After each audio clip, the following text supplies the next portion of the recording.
Hello everyone, welcome to grammar centre. मी प्रगती.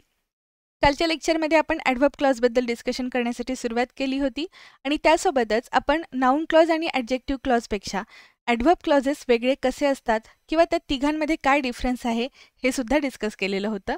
आज आपण ॲडव्हर्ब क्लॉजेसचे आणखीन काही सबटाईप्स बघणार आहे.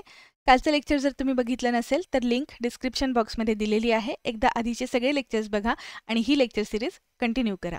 आजच्या लेक्चरला सुरुवात करूया.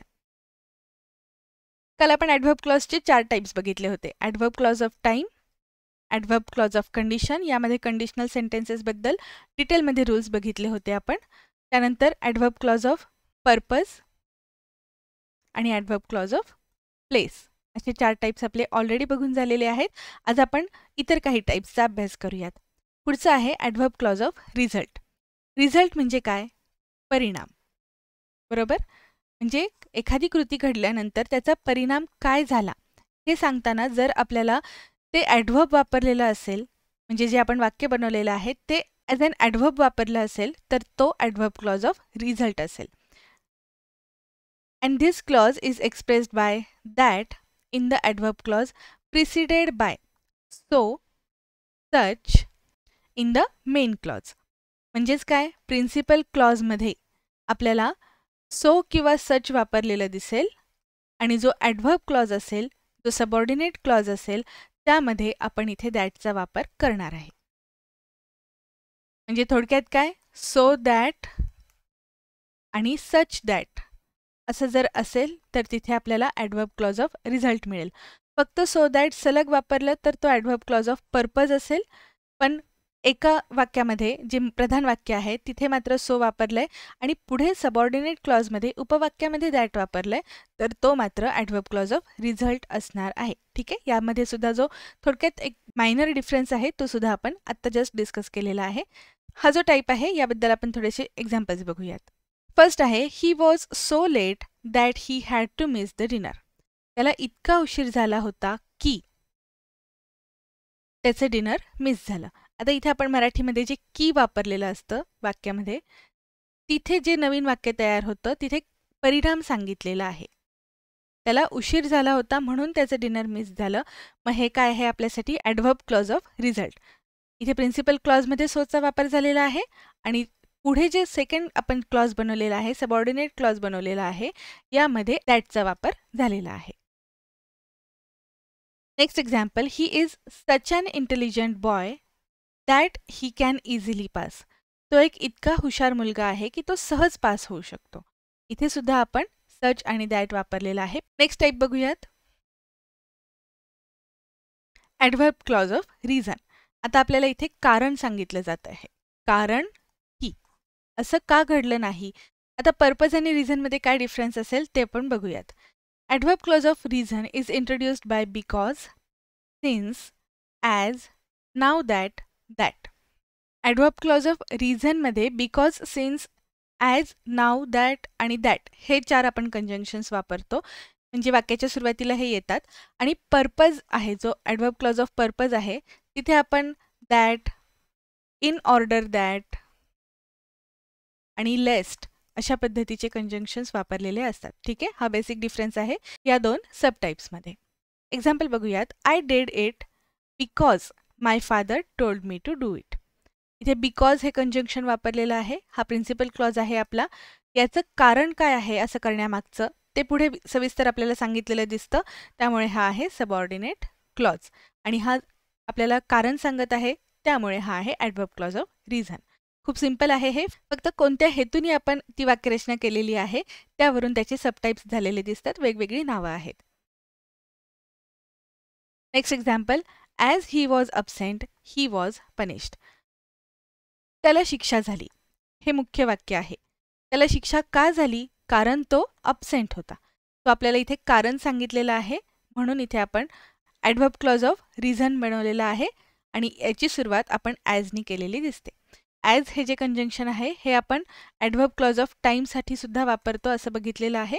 पण आपल्याला माहिती आहे की वेळ कधी सांगितलेली असते आणि कारण कधी सांगितलेलं असतं.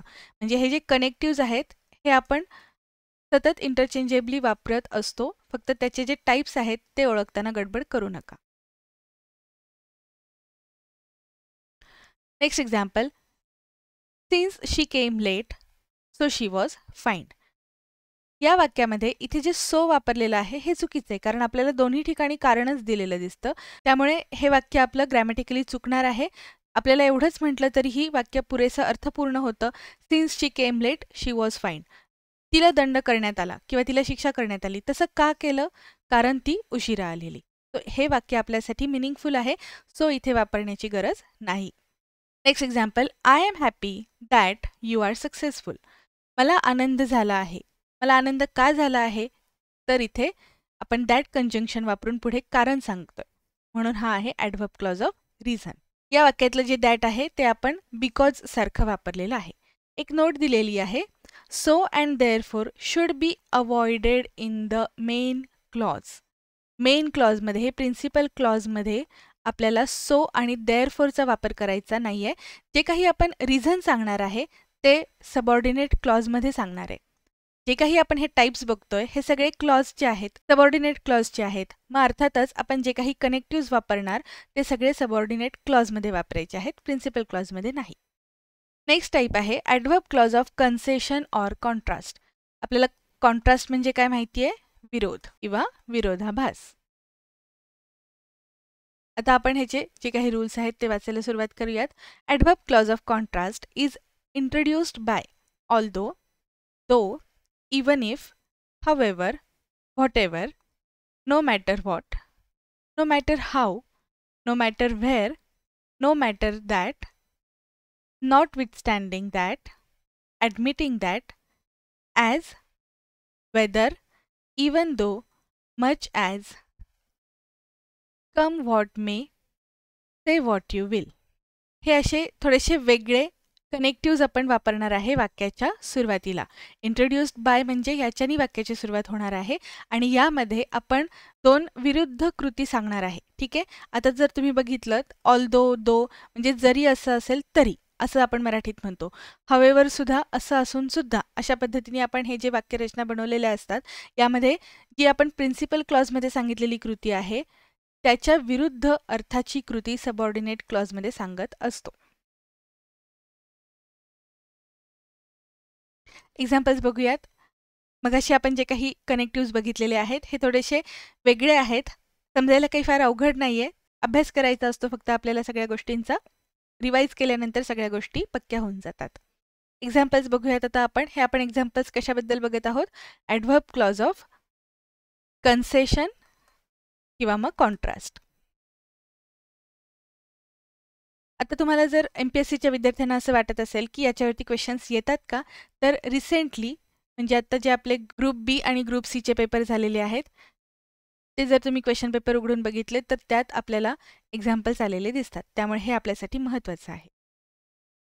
पहिलं सेंटेन्स आहे, दो शी इज रिच म्हणजे जरी ती श्रीमंत असेल तरी, शी इज अनहॅपी तरीही ती असमाधानी आहे, आनंदी नाही. मग इथे आपण हे जे प्रिन्सिपल क्लॉजमधलं वाक्य बनवलेलं आहे त्याच्या आधी इथे कॉमा वापरणं कंपल्सरी आहे. दो आणि ऑल्दोच्या सेंटेन्सेसमध्ये विरोधाभास किंवा जे विरुद्ध अर्थाचं वाक्य तयार होणार असतं पुढे त्यामध्ये डिफरन्शिएट करण्यासाठी कॉमा वापरणं कंपल्सरी असतं. पंक्च्युएशनच्या सेंटेन्सेससाठी, पंक्च्युएशनचे जे क्वेश्चन्स असतात त्यासाठी हा रूल महत्त्वाचा आहे. Next example, reach as she, she is not happy. इथे आपण ॲज वापरलेला आहे वाक्यामध्ये. आता इथे रीच ॲज शी म्हणजे जरी ती श्रीमंत असेल तरी, याच अर्थाने आपण इथे ॲज वापरलेलं आहे, फक्त हे वाक्याच्या सुरुवातीला नाही आहे. याची पोझिशन थोडीशी व्यवस्थित मार्क करा. Next example, even if it is cold. Even इफनी आपण वाक्याची सुरुवात केलेली आहे. जरी बाहेर थंडी असेल किंवा जरी थंडी असेल तरीही मी जाणार, म्हणजे जरी असं असेल तरीसुद्धा आपण ते पुढे करणारच आहोत. म्हणजे ॲक्च्युली इथे कॉन्ट्रास्ट आहे की अशी सिच्युएशन असेल, जर हार्श क्लायमेट असेल तर आपण नाही गेलं पाहिजे. म्हणजे इथे आपण असं न करणं अपेक्षित असतं, मात्र जे अपेक्षित आहेत ते न करता विरुद्ध कृती करत आहोत, म्हणून हा आहे adverb clause of contrast. Next example, though he was intelligent but he failed. Though आणि ऑल्दोचे जे सेंटेन्सेस असतात तिथे दुसरं वाक्य तयार होताना आपण कॉमा वापरतो, त्या वाक्यांमध्ये बटचा वापर करायचा नसतो. त्यामुळे हे जे सेंटेन्स असेल हे इथे दिलेलं चुकीचे, आपल्याला करेक्शन करण्यासाठी बट वाक्यातून काढून टाकावं लागेल. वाक्य कसं असायला पाहिजे? Though he was intelligent, comma he failed. म्हणजे जरी तो हुशार होता तरीही तो नापास झाला. इथे सुद्धा दोन वेगवेगळ्या गोष्टी सांगितलेल्या आहेत. म्हणजे हुशार आहे तर नापास नाही व्हायला पाहिजे, पण नापास झाला म्हणजे विरुद्ध कृती घडली, म्हणून हा आहे ॲडव्हर्ब क्लॉज ऑफ कॉन्ट्रास्ट. आणखीन काही एक्झाम्पल्स बघूयात. No matter what I say, nobody listens to me.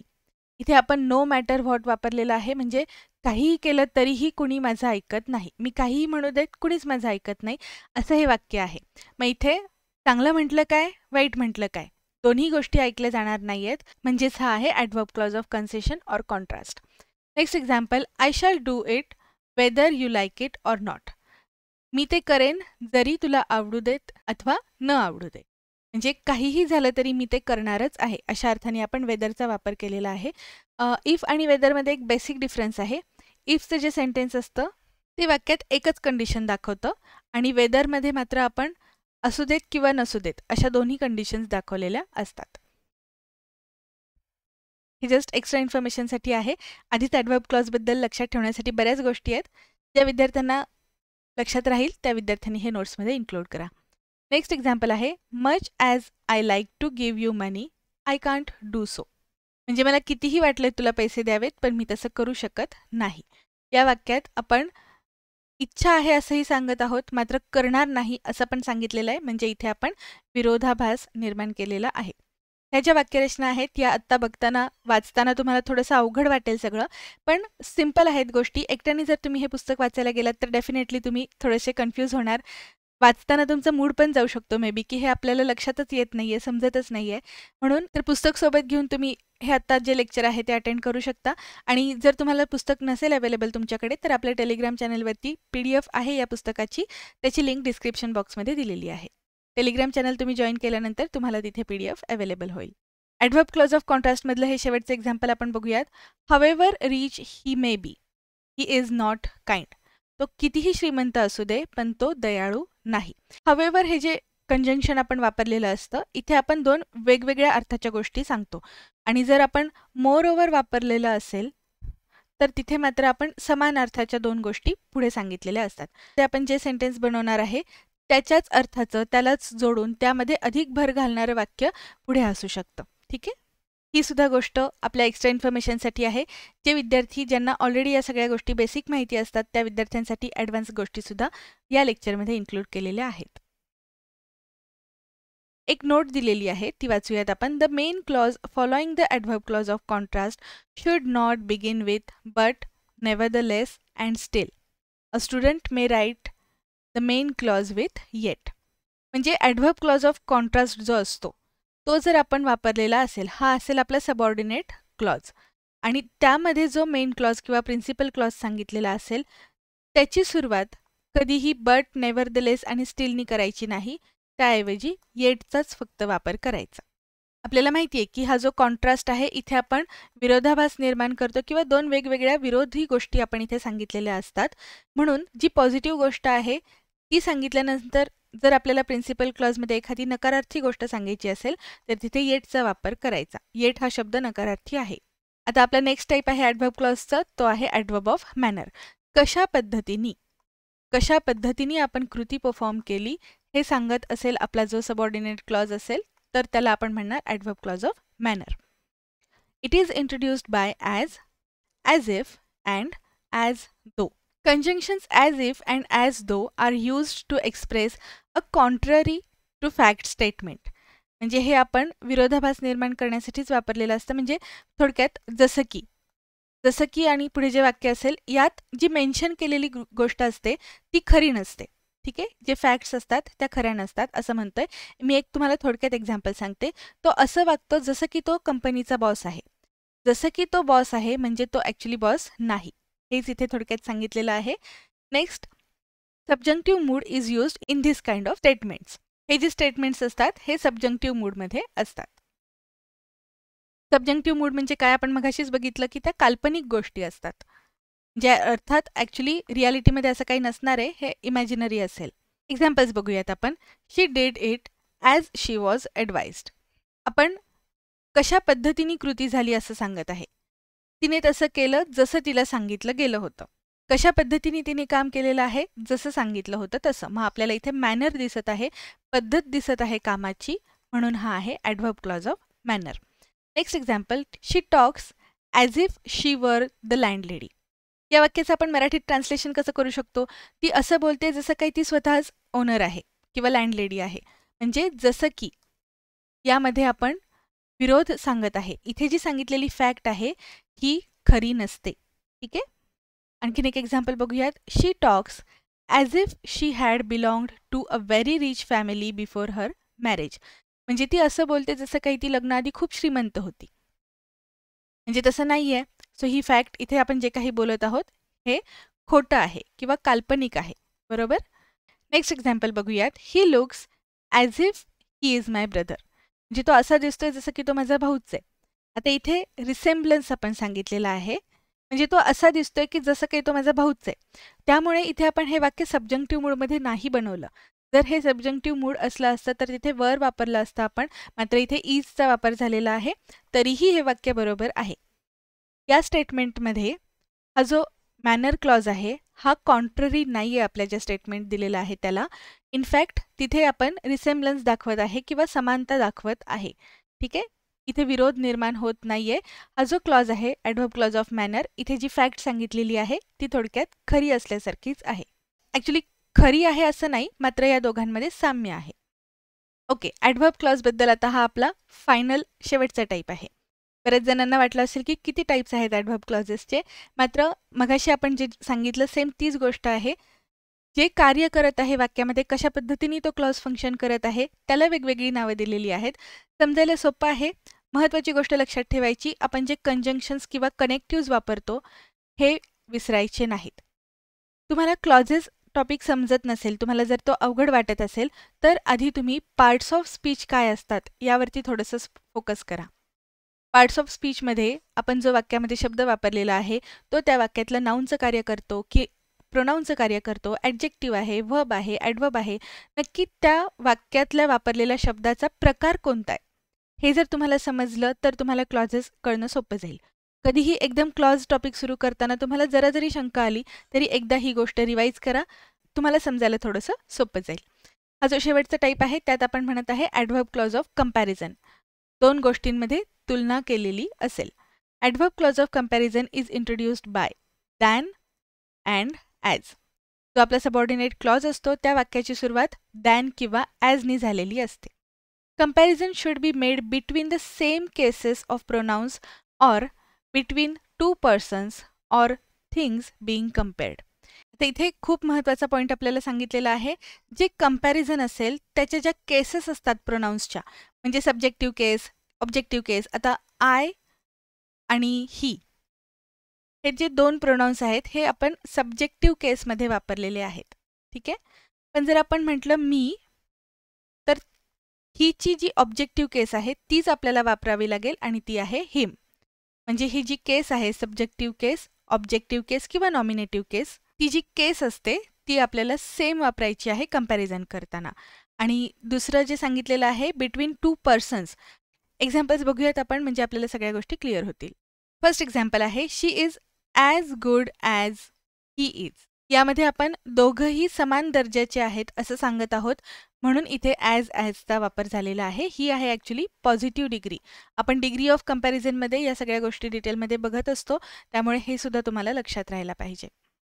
Next example, she is not so active as they are. या वाक्यामध्ये आपण नकारार्थी वाक्य बनवलेलं आहे म्हणून सो ॲजचा वापर केलेला आहे. पॉझिटिव्ह वाक्यामध्ये ॲजचा वापर केला होता. इथेही तुम्ही बघितलं तर जे काही आपण प्रोनाउनच्या केसेस वापरलेले आहेत या नॉमिनेटिव्ह किंवा सब्जेक्टिव्ह केसेस आहेत. Next example, she is as intelligent like her brother. इथे आपण तुलना करत आहोत, त्यामुळे तुलना करत असताना आपण ॲजचा वापर करायचा आहे. नकारार्थी वाक्य असेल तर सो ॲजचा वापर करायचा आहे, मात्र इथे लाईक वापरायचं नाही. तुलना करत आहे म्हणजे सेम तसंच आहे सांगत असताना लाईक वापरतो आपण, म्हणजे तिच्यासारखं, लाईक हर असं आपण म्हणतो, पण ते चुकीचं आहे. आपल्याला इथे ॲजचाच वापर करायचा आहे. त्यामुळे या सेंटेन्समध्ये आपण करेक्शन करताना लाईक शब्द काढून त्या जागी ॲज वापरावं लागेल. करेक्ट सेंटेन्स कसं असेल? She is as intelligent as her brother. Next example, he is wiser than me. इथे आपण कंपॅरेटिव्ह डिग्री वापरलेली आहे आणि दॅन वापरले. आपण ज्यावेळेस दोन व्यक्तींमध्ये तुलना करत असतो त्यावेळेस दॅनचा वापर होतो. दोन गोष्टींमध्ये तुलना होत असते त्यावेळेस आपण दॅनचा वापर करतो.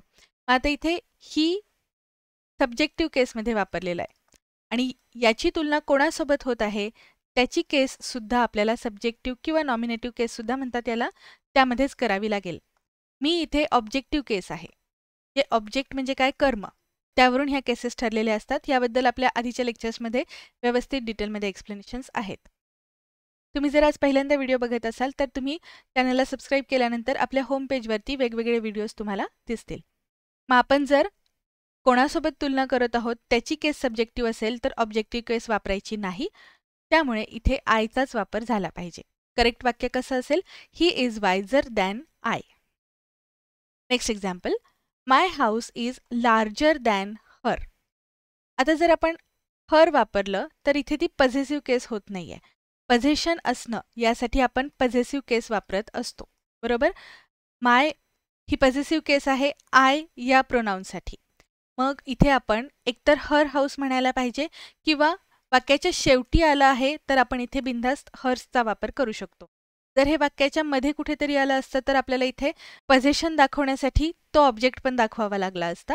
वाक्याच्या शेवटीच आहे तर इथे हर्सचा वापर होऊ शकतो. पझेसिव्ह केस जी असते ही आपण एखाद्या गोष्टीवर आपला ताबा आहे किंवा ती गोष्ट आपली आहे, इट बिलॉंग्स टू अस असं सांगत असताना पझेसिव्ह केसचा वापर करतो. हरची जी पझेसिव्ह केस आहे ही हर आणि हर्स अशी दोन्ही पद्धतीने असते, ठीक आहे? पण जर आपल्याला वाक्याच्या शेवटी वापरायचं असेल तर आपण हर्सचा वापर करू शकतो. सिम्पल एक्झाम्पल सांगते तुम्हाला.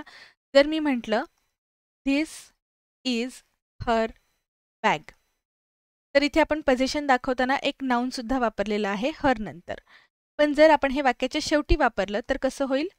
This bag is hers. Okay, हे बरोबर असेल वाक्य. सो इथे आपण जे हाऊसबद्दल बोलत आहे, माय हाऊस म्हणताना आपण आय या प्रोनाऊनसाठी पझेसिव्ह केस वापरली, म्हणून आपण इथे शी या प्रोनाऊनसाठी पझेसिव्ह केस वापरताना एकतर पुढे बिलॉंगिंग असणारी नाऊन मेन्शन केली पाहिजेत किंवा मग इथे आपण हर्सचा वापर केला पाहिजे. ओके, हा क्वेश्चन इम्पॉर्टंट आहे, व्यवस्थित नोट डाऊन करा. Next example, the price of my book is less than your book. आता आपण या वाक्यामध्ये प्राइसबद्दल बोलत आहे, बरोबर? मग तुलना कशात झालेली आहे? प्राइसमध्ये. तर दॅन नंतर इथे डायरेक्ट युअर बुक दिलेलं दिसत आहे, प्राइसबद्दल कुठेच मेन्शन केलेलं नाही. मग डबल परत एकदा प्राइस म्हणण्यापेक्षा, म्हणजे जर आपण असं म्हटलं the price of my book is less than price of your book, तर ते रिपिटेशन चांगलं वाटत नाही वाक्यामध्ये, म्हणून इथे आपण प्राइस हा शब्द तर गाळलेला आहे. मग प्राइस शब्द गाळल्यानंतर आपल्याला इथे ॲडिशन करावं लागेल, ते म्हणजे दॅट ऑफ. प्राइससाठी दॅट ऑफ हा शब्द आपल्याला दॅन नंतर वापरला तरच ते वाक्य अर्थपूर्ण असेल. त्यामुळे इथे आपल्याला हे एक करेक्शन करावं लागेल. अशा सेंटेन्सेसचा जो अभ्यास आहे हा आपण डिग्री ऑफ कंपॅरिझन या टॉपिकमध्ये बघूयात. आता हे लास्ट एक्झाम्पल आहे, I found her smarter than he. आता आपल्याला माहिती आहे की हा आपण बघत आहे adverb clause of comparison. Comparison नक्की कोणत्या गोष्टीत झालेलं आहे हे पण समजणं गरजेचं आहे. सुरुवातीला नॉमिनेटिव्ह केस दिसते म्हणजे ही बरोबर आहे असं कन्फ्यूज व्हायचं नाही, इतकी घाई करायची नाही. वाक्य पूर्ण वाचायचं आणि या वाक्यामध्ये आपण नक्की तुलना कोणामध्ये केलेली आहे, त्यांची केस सेम आहे का हे कळणं आपल्यासाठी महत्त्वाचं आहे. तो आपला मेन रूल आहे. इथे आपण तुलना कोणामध्ये केलेली आहे? तिच्यामध्ये आणि त्याच्यामध्ये. आय फाउंड, मला असं दिसलं की ती त्याच्यापेक्षा स्मार्ट आहे. तुलना या दोघांमध्ये झालेली आहे. हिची तुलना करत असताना ऑब्जेक्टिव्ह केस वापरली गेली आहे, तर हीची सुद्धा ऑब्जेक्टिव्ह केसच वापरली गेली पाहिजे. ठीक आहे, ऑब्जेक्टिव्ह केस काय असते? हिची, हिम. हे जे सगळे एक्झाम्पल्स आहेत हे व्यवस्थित रिवाईज करा. व्हिडिओ परत एकदा बघा. ॲडव्हर्ब क्लॉजबद्दल कालचं आणि आजचं लेक्चर एकत्रित बघा तुम्हाला जेव्हा जमेल तेव्हा, म्हणजे तुमचे आत्तापर्यंत जे काही आपण डिस्कशन केलेले पॉईंट्स आहेत हे व्यवस्थित लक्षात राहतील आणि तुम्हाला spot the error, sentence improvement सगळ्या क्वेश्चन्ससाठी खूप मदत होईल. सेंटेन्सेसचे जे टाईप्स आहेत आणि क्लॉजेस याबद्दल आपण डिटेलमध्ये सगळ्या गोष्टी बघितलेल्या आहेत. या सगळ्याबद्दल आपण जे काही एक्झरसाइज आहेत ते सोडवूयात. उद्याच्या लेक्चरमध्ये आपण एक्सरसाइज सी सॉल्व्ह करूयात आणि त्यानंतर ज्या रिव्ह्यू एक्सरसाइज दिलेल्या आहेत प्रत्येक क्लॉजनुसार त्यासुद्धा सोडवूयात. जितकी जास्त प्रॅक्टिस करता येईल तितकं आपल्यासाठी गरजेचं असतं. आणि आणखीन एक महत्त्वाची गोष्ट म्हणजे या पुस्तकातले जे एक्झाम्पल्स आहेत हे आपल्याला करेक्ट और इनकरेक्ट सेंटेन्स ओळखण्यासाठी बऱ्याच वेळा वेगवेगळ्या परीक्षांमध्ये विचारलेले दिसतात. त्यामुळे हे सगळे एक्झाम्पल्स एकदा जर आपण अभ्यासले तर आपल्या अभ्यासाची जी काही लेवल आहे ती अर्थातच चांगली असेल. आणि नुसता अभ्यास करणं महत्त्वाचं नाही आहे, प्रॅक्टिस करणं सुद्धा खूप गरजेचं असतं. तुम्ही अनेक टॉपर्सचं ऐकलं असेल की एक पुस्तक 10 वेळा वाचा म्हणजे तुमचे जे काही मार्क्स आहेत ते चांगले वाढतात. तो अशाच पद्धतीने आपला हा फॉर्मॅट आहे. मी कुठलीही रिव्ह्यू एक्सरसाइज जी आहे ती स्किप करत नाही या लेक्चर सिरीजमध्ये. आपल्या सगळ्या रिव्ह्यू एक्सरसाइज सॉल्व्ह करून झाल्यानंतर आपण जो 5th चॅप्टर आहे क्लॉज ॲनालिसिस त्याला सुरुवात करणार आहे. आधीचे जर लेक्चर्स तुम्ही आत्तापर्यंत बघितले नसतील तर एक प्लेलिस्ट आपल्या चॅनलवरती बनवून ठेवलेली आहे. सगळे लेक्चर्स तुम्ही सिक्वेन्सनी एकामागे एक बघू शकता. आता आपण एक्सरसाइज सॉल्व्ह करणार आहे. आत्तापर्यंत जे काही अभ्यासलेलं आहे त्यावरती भेटूयात पुढच्या लेक्चरमध्ये. थँक्यू.